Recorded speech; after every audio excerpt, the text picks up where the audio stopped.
Buenas tardes. Hoy realizaremos nuestra segunda sesión del grupo de reflexión para hombres. El día de hoy abordaremos el tema el uso del poder en las relaciones de género. Hay tres preguntas clave detonadoras del tema. La primera es, describe brevemente cómo aprendiste a tener poder como hombre. La segunda es, cómo se enseña el poder entre hombres y de generación en generación. Y la tercera es el uso del poder desde el machismo aprendido en la enseñanza de ser hombre, cómo ha lastimado en las personas con las que te has relacionado. Hay otra pregunta interesante, el uso del poder como hombre adulto, cómo lo has utilizado a tu beneficio. Para abordar este tema del poder, yo me dediqué a buscar el concepto del poder según la Real Academia Española y tiene varias acepciones. La primera es tener expedita la facultad o potencia de hacer algo. La segunda es tener facilidad, tiempo o lugar de hacer algo. La tercera es tener más fuerza que alguien, vencerlo luchando cuerpo a cuerpo. La cuarta es ser más fuerte que alguien, ser capaz de vencerlo. La quinta es aguantar o soportar algo o a alguien que produce en rechazo. La sexta es ser contingente o posible que suceda algo. La etimología de la palabra poder del libro El concepto de poder en Michel Foucault, escrito por Francisco Ávila Fuenmayor en 2006, menciona: el término poder proviene del latín possum, potes, potui, posse, que de manera general significa ser capaz, tener fuerza para algo, o lo que es lo mismo, ser potente para lograr el dominio o posesión de un objeto físico o concreto, o para el desarrollo de tipo moral, política o científica. Usado de esta manera, el mencionado verbo se identifica con el vocablo potestas, que traduce potestad, potencia, poderío, el cual se utiliza como homólogo de facultas, que significa posibilidad, capacidad, virtud, talento. El término possum recoge la idea de ser potente o capaz, pero también alude a tener influencia, imponerse, ser eficaz, entre otras interpretaciones. Sin embargo, lo importante en este artículo es señalar que íntimamente ligados al poder como potestas o facultas y la idea de fuerza que lo acompaña, se hallan los conceptos de imperium, que es el mando supremo de la autoridad, de arbitrium, que es la voluntad o albedrío propios en el ejercicio del poder, de potentia, que es la fuerza, poderío o eficacia de alguien, y de auctoritas, que es la autoridad o influencia moral que emanaba de su virtud. El concepto de relaciones de fuerza o de poder ha sido ampliamente desarrollado desde los clásicos de la sociología, como Karl Marx y Max Weber, hasta autores como Nikos Poulantzas y Antonio Gramsci, con acento en lo económico, en la lucha de clases o lo político ideológico, pero siempre en el marco de la vida pública. Estos desarrollos sobre las relaciones de poder o relaciones de dominación-subordinación han quedado separados de la vida cotidiana y sobre todo en las relaciones entre los hombres y las mujeres, esto es, las relaciones de género, en la vida cotidiana, las cuales son objeto de estudio actualmente desde la perspectiva de género. De esta forma se comete un nuevo acto de violencia contra las mujeres, en este caso por omisión, al eliminar o invisibilizar las relaciones de poder que se dan en otros espacios, por ejemplo, en la vida privada. Y aunque Michel Foucault en su libro Microfísica del Poder plantea que las relaciones de poder permean a todas las organizaciones y elabora ciertos aspectos que pueden ser de interés para el estudio de determinadas facetas de la vida privada, es la perspectiva de género la que más claramente establece que las relaciones de poder se presentan en todos los ámbitos de la sociedad, con lo cual las ubica tanto en la vida pública como en la privada. Así, cruza el umbral y enciende una luz que permite analizar las relaciones en el ámbito de la vida cotidiana de la pareja, la familia, las amistades y cualquier otro tipo de relación interpersonal. No obstante, a pesar del desarrollo de conceptos como el de relaciones de poder que se ha logrado desde el feminismo, todavía es poco el conocimiento que se tiene sobre cómo se concretan estas relaciones dominación-subordinación en la vida privada y sobre los factores que pueden eventualmente incidir para variar dichas relaciones. Aunque se plantea que en las relaciones de poder quienes participan no carecen totalmente de poder, no se desglosa cuáles son los poderes con que cuentan las mujeres. Más bien se profundiza en sus roles como subordinadas y se cae casi en una victimización, lo cual impide visualizar sus poderes, aunque limitados, para replantear dichas relaciones. Estas relaciones de poder atraviesan todo el tejido social y se operan en cada campo de acción, de acuerdo con las reglas del juego que la sociedad ha definido. Los poderes de dominio son sociales, grupales y personales. Permiten explotar y oprimir a personas y grupos y todo tipo de colectividades. Se concretan en procesos relacionados de formas de intervenir en la vida de otras personas desde un rango y una posición de superioridad, esto es, desde el valor, la jerarquía, poderío. Estas relaciones dominación-subordinación se complementan con factores como los que plantea Michel Foucault en el sentido de que el poder no es esencialmente represivo, puesto que incita, suscita, produce.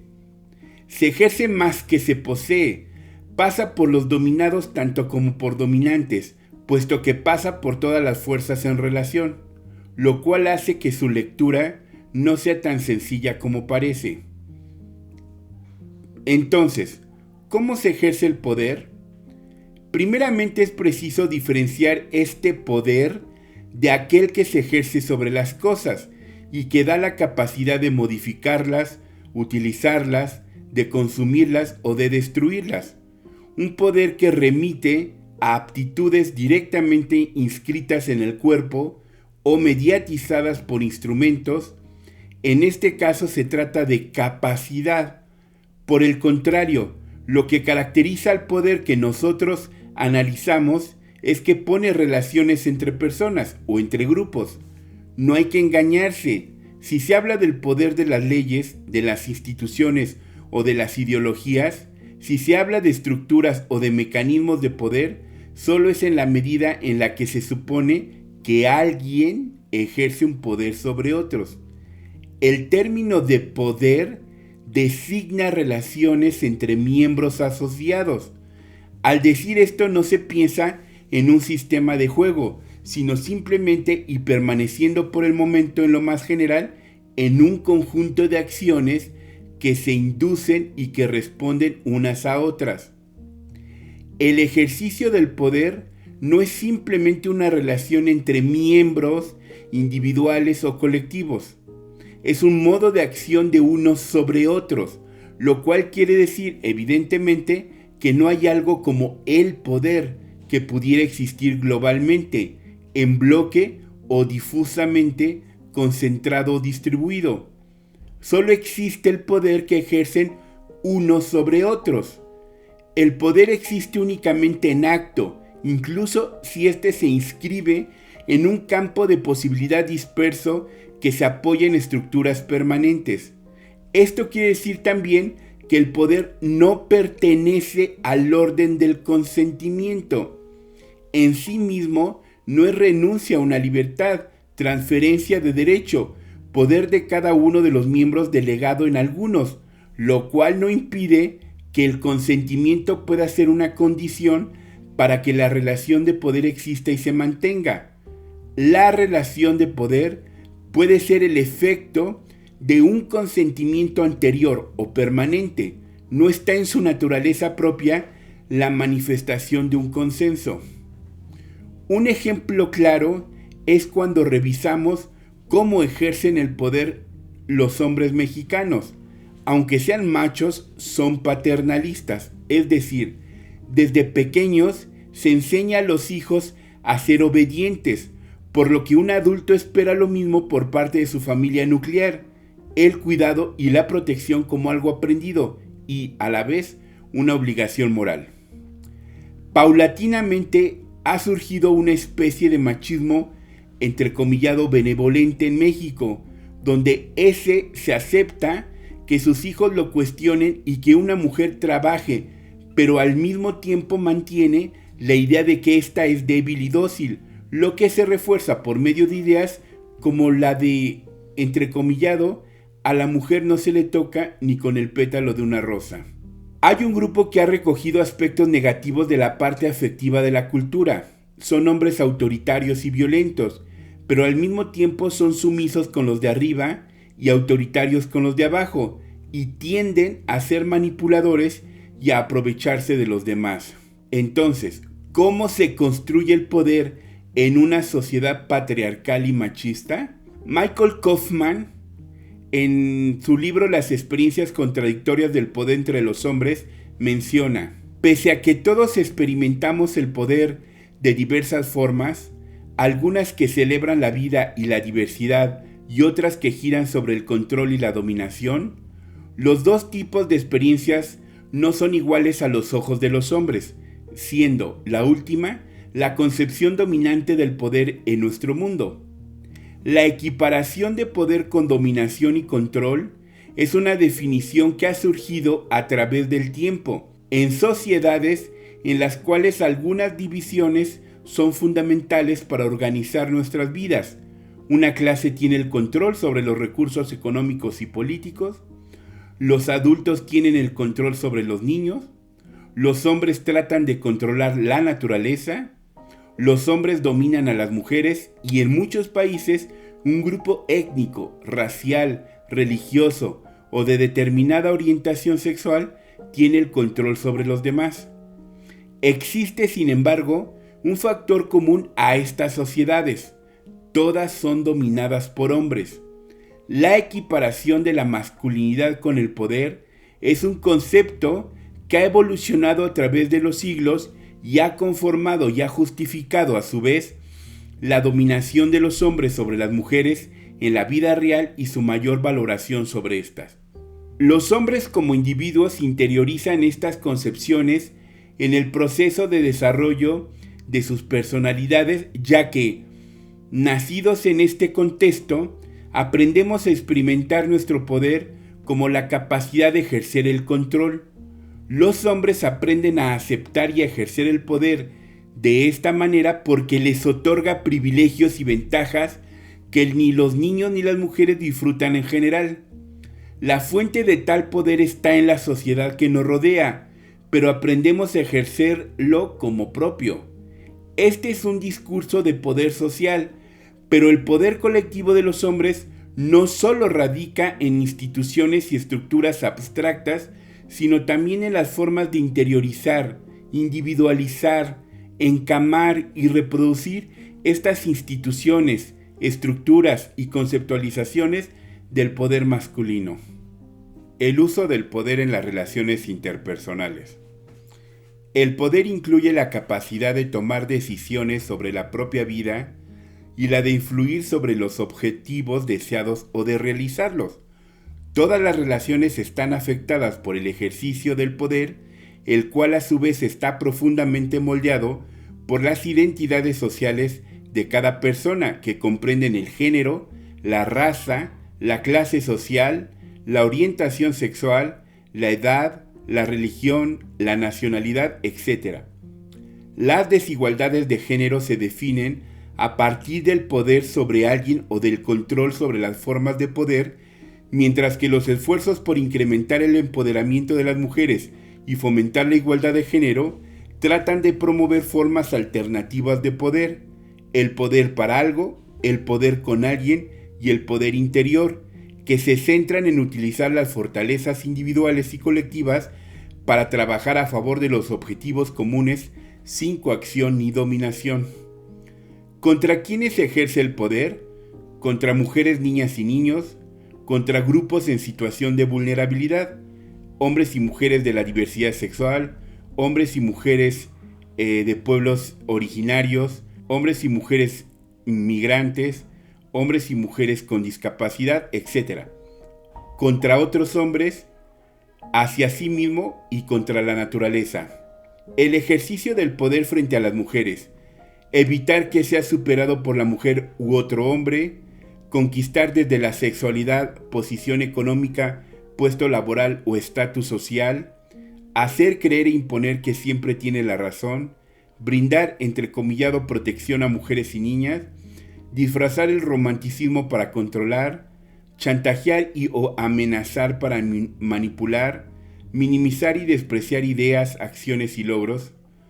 Los tipos de violencia son psicológica, física, sexual, patrimonial, económica, obstétrica, simbólica, contra los derechos reproductivos.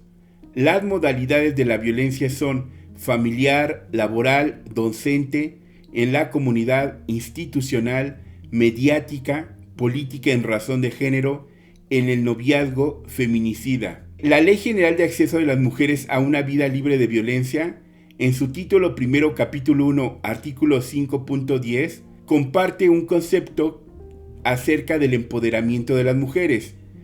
Es un proceso por medio del cual las mujeres transitan de cualquier situación de opresión, desigualdad, discriminación, explotación o exclusión a un estadio de conciencia, autodeterminación y autonomía, el cual se manifiesta en el ejercicio del poder democrático que emana del goce pleno de sus derechos y libertades. El ejercicio del poder frente a otros hombres, repudiar y menospreciar lo socialmente asociado con lo femenino, competencias, juegos y actividades de riesgo, alardear dotes sexuales, mentales y corporales, no mostrar sentimientos ni sufrimiento, evitar que una mujer u otro hombre lo domine, colusión o pacto patriarcal, apoyar y defender al entrecomillado soldado caído, humor ofensivo, denigrante e hiriente, ganarse el respeto con base al miedo, feminizar los afectos, la ternura, los cuidados, etc. El ejercicio del poder hacia sí mismo, evitar procedimientos médicos invasivos, largas jornadas laborales, realizar actividades físicas extremas, buscar constantemente reconocimiento, evitar realizar actividades entrecomillado femeninas, tener alguna adicción, no buscar ni aceptar ayuda, no darle importancia a su salud y alimentación, evitar la soledad, priorizar lo racional sobre lo sentimental. El patriarcado muta y el machismo evoluciona. Es cierto que el machismo puro y duro ya no se lleva. Ya no se puede tan fácilmente utilizar abiertamente el código del poderoso, sus claves y sus trucos secretos que facilitan el estar por arriba, sin ser tachado de machista. Pero eso no implica que los hombres renunciemos totalmente a estar en esa posición, ni que dejemos de naturalizar nuestra posición de privilegio social. Los comportamientos masculinos que tienen por objetivo la exclusión de la mujer del terreno del poder y del derecho a la autonomía no han desaparecido, sino que se han modificado para lograr los mismos efectos. Al menos en el occidente democrático ya no se excluye explícitamente a las mujeres del reino de los que tienen derecho a ser persona y no objeto, sino que se los hace de un modo sutil y oculto, incluso para los hombres mismos, a través de diferentes trucos secretos para mantenerse por arriba, aprendidos en el proceso de hacerse hombre. Aunque cueste reconocerlo, la mayoría de los hombres no hemos abandonado totalmente los códigos de dominación y exclusión de las mujeres transmitidos de generación en generación, ni hemos cambiado totalmente el natural modo desde arriba con el que se les percibe. ¿O acaso es muy diferente la actitud de los hombres deconstruidos con la música, la política, el amor, el trabajo, los puestos directivos, etcétera? Códigos, secretos, miradas, trucos masculinos para retener poder, maquinarias de la dominación, mecanismos para mantenerse por arriba de las mujeres, machismos sutiles y no solo explícitos, en el pasado pero también en el presente. Los hombres que nos sentimos igualitarios Deberíamos hacer algo con todo esto.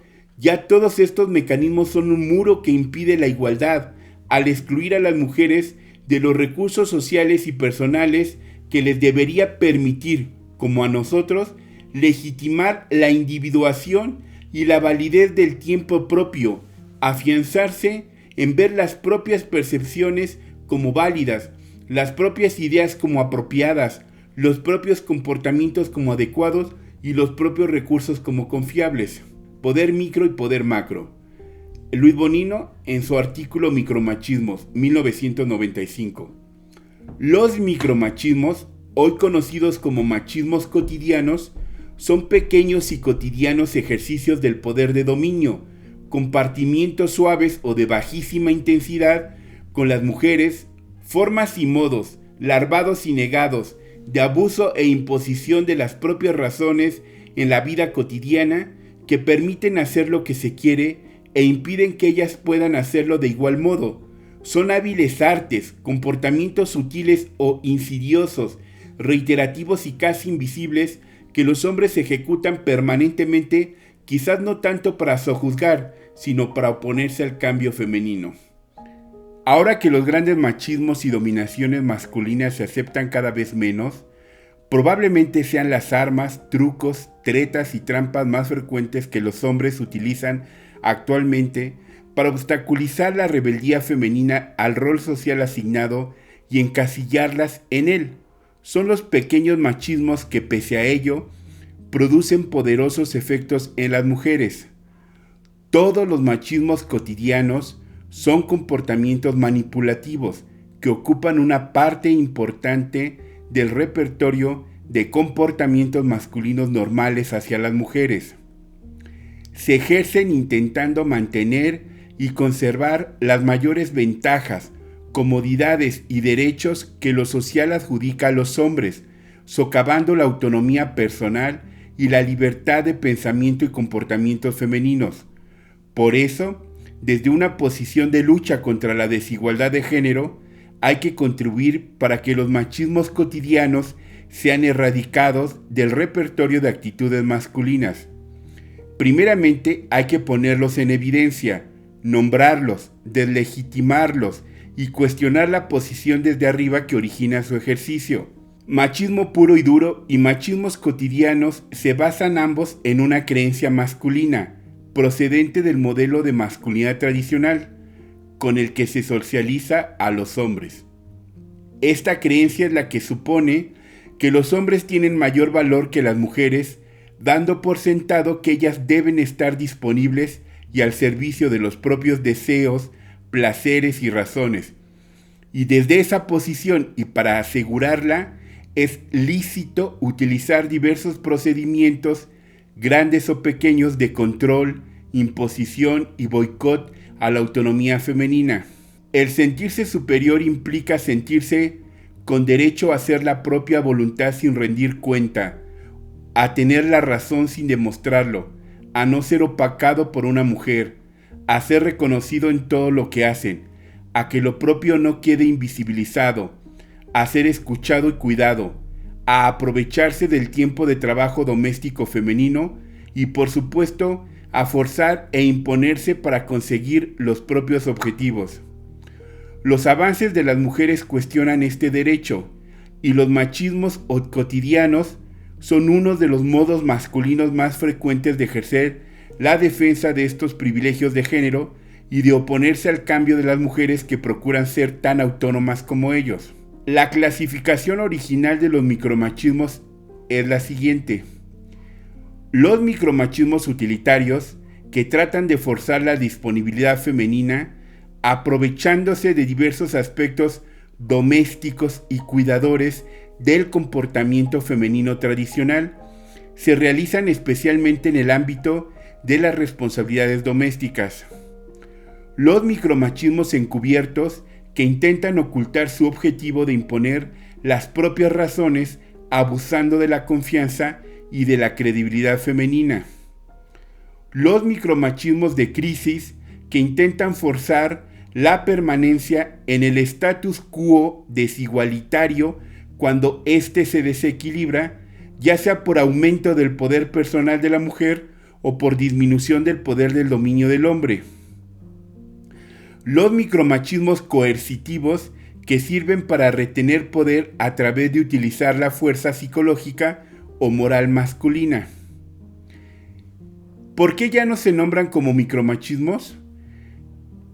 El mismo autor, Luis Bonino, en el 2017, elaboró un documento que lo titula Micromachismos, 25 años después, algunas reflexiones, y él a la letra dice: desde que comencé a describirlos, ha habido notables avances sociales en cuanto a la visibilización de la violencia contra las mujeres y el machismo. Por ello, muchos de los que fui señalando hoy han dejado de ser sutiles o normalizados y se califican claramente como violencias psicológicas. A la vez, otros muy normalizados van saliendo a la luz. He ido descubriendo además que su nombre y el propósito de visibilización de comportamientos masculinos que pretende señalar suponen una paradoja. En el momento en que pueden percibirse y ver sus efectos, dejan de ser sutiles e invisibles y se convierten en machismos evidentes. ¿Cuáles son los machismos cotidianos conceptualizados recientemente? Es el hecho de apropiarse y llevarse el crédito por una idea que, en la práctica, fue generada por una mujer. Como ha sucedido a lo largo de la historia, prácticamente ninguna mujer aparecía en la historia, a pesar de que muchas de ellas habían contribuido a grandes descubrimientos. En este tipo de machismo cotidiano, las mujeres se abstienen, se contienen o renuncian a los méritos por completo. Vemos las ideas de las mujeres acaparadas, reapropiadas o simplemente estas dejan de fluir. Se apagan, se vuelven menos creativas, menos comprometidas, se encierran en ellas mismas, preguntándose si en realidad será culpa suya, entrando en la espiral de desconfianza en ellas mismas. Es un patrón de abuso emocional en la que la víctima es manipulada para que llegue a dudar de su propia percepción, juicio o memoria. Esto hace que la persona sienta ansiedad, confusión e incluso depresión. Tendencia de querer aspirar a otra persona hasta hacerla regresar, aunque no sea lo conveniente. Es volver a caer o dejar que esa persona succione toda tu energía y la transforme en inseguridades o malos momentos. Se diferencia de una reconciliación real, ya que solo busca lastimar por medio de manipulación, confusión, culpa, etc. A menudo, la expareja se hace la víctima o justifica sus acciones pasadas con otras personas de tu entorno para que hablen contigo y regreses a esa persona haciendo que te sientas culpable y comprometida por la otra persona. Te hace recordar fechas clave en la relación con el hecho de hacerte sentir mal o triste. Hará nuevas promesas y si no cumple con su objetivo, buscará amenazar como último recurso. Es la tendencia y la acción a través de la cual esa tendencia queda expresada, de los hombres a explicar cosas a las mujeres de manera paternalista y condescendiente, como si sus interlocutoras fueran personas que no lograran comprender con claridad lo que se les dice, incluso si aquello de lo que se habla es un tema del que la mujer sabe más que el hombre. Es la tendencia por parte de hombres a ocupar mucho más de lo necesario en los asientos de los transportes públicos a fuerza de abrir o estirar demasiado sus piernas. Hace referencia a la interrupción constante del discurso por parte de un hombre a una mujer. Sucede no solo en el ámbito laboral, sino en contextos sociales, culturales, domésticos, políticos y profesionales. Pasa con ejecutivas de alto nivel, políticas y empresarias, amas de casa, académicas y operarias. es el conjunto de normas no escritas al interior de las organizaciones que dificulta a las mujeres tener acceso a los puestos de alta dirección.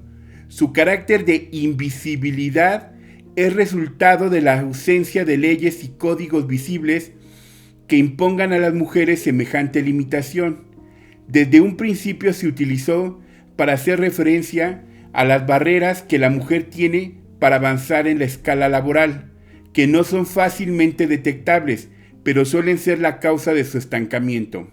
El techo de cristal es una metáfora que designa un tope para la realización de la mujer en la vida pública, generado por los estereotipos y las construcciones culturales de las sociedades a través del tiempo.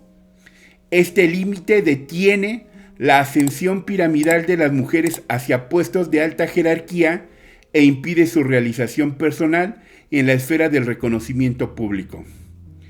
Hay un compañero que trabaja también el tema de las masculinidades, un doctor, Juan Guillermo Figueroa, y él nos invita a una reflexión.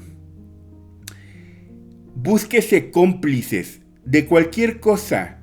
Llevarla contra solas es muy canijo. Reinventarse, cuestionarse las propias certezas en solitario puede provocar la locura del sujeto o puede convertir al sujeto, a propósito de los efectos disfrazados, en un sujeto más cínico, porque decodifica el poder y lo usa a su conveniencia. Agradezco infinitamente estar presentes en esta segunda sesión. La siguiente sesión abordará el tema de la igualdad entre mujeres y hombres. Es una sesión que es de suma importancia y los esperamos. Muchas gracias.